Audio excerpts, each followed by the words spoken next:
2011 model Ape നമ്മളെടുത്തൊരെണ്ണം സെയിലിന് വന്നിട്ടുണ്ട്. പേപ്പറെല്ലാം ഫുള്ളാണ്. അടുത്ത വർഷം ജനുവരിയിലാണ് വണ്ടീൻ്റെ ബ്രേക്ക് വരുന്നത്. അതേപോലെ ടാക്സ് വരുന്നത് ഈ വർഷം സെപ്റ്റംബറിലാണ്. ഇൻഷൂർ വരുന്നത് അടുത്ത വർഷം ജനുവരിയിലാണ്. ക്ഷേമനിധിയുള്ള വണ്ടിയാണ്. കുറഞ്ഞ ബഡ്ജറ്റിൽ വേണമെങ്കിൽ ടാക്സി ആയിട്ട് ഉപയോഗിക്കാം. അതുപോലെ തന്നെ നമ്മുടെ സ്വന്തം ആവശ്യത്തിന് വേണമെങ്കിൽ പ്രൈവറ്റായിട്ടും ഈ വണ്ടി ഉപയോഗിക്കാം കേട്ടോ. വണ്ടിയുടെ കണ്ടീഷൻ മൊത്തത്തിൽ നോക്കുകയാണെങ്കിൽ ഓവറോൾ ഓക്കെയാണ്. വണ്ടിയുടെ ഇന്നർ കുറച്ച് പഴയതാണെങ്കിലും വുഡൊക്കെ നല്ല കണ്ടീഷനാണ്. ഫ്രണ്ട് ടയർ ഓക്കെയാണ്. ബാക്കിലെ ടയർ രണ്ടും ആവറേജാണ്. അതുപോലെ തന്നെ വണ്ടീൻ്റെ ഫ്ലാറ്റ് ആണെങ്കിൽ ഫ്രണ്ടും ബാക്കും പക്ക കണ്ടീഷനാണ്. 2 മാസം മുന്നേ ബ്രേക്ക് കഴിഞ്ഞുകൊണ്ട് തന്നെ വണ്ടിയുടെ സീറ്റ് കവറൊക്കെ ഫുള്ള് അടിച്ചതാണ്. വണ്ടിയുടെ ഫ്രണ്ട് ഫ്ലാറ്റും ബാക്ക് ഫ്ലാറ്റും പക്ക കണ്ടീഷനാണ്. അപ്പോൾ ആർക്കെങ്കിലും ഈ വണ്ടി വേണമെന്നുണ്ടെങ്കിൽ വണ്ടിയുടെ ഓണറുടെ നമ്പർ ഞാൻ വീഡിയോയിൽ കൊടുക്കുന്നുണ്ട്. നിങ്ങൾക്ക് നേരിട്ട് ഓണറുമായിട്ട് സംസാരിക്കാവുന്നതാണ്.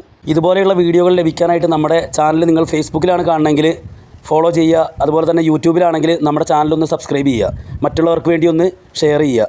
ലൈക്ക് ചെയ്യാനും മറക്കല്ലേ. വണ്ടിയുള്ള ലൊക്കേഷൻ വരുന്നത് മലപ്പുറം ജില്ലയിൽ പോത്തുകല്ല് പഞ്ചായത്തിൽ ഭൂതാനം.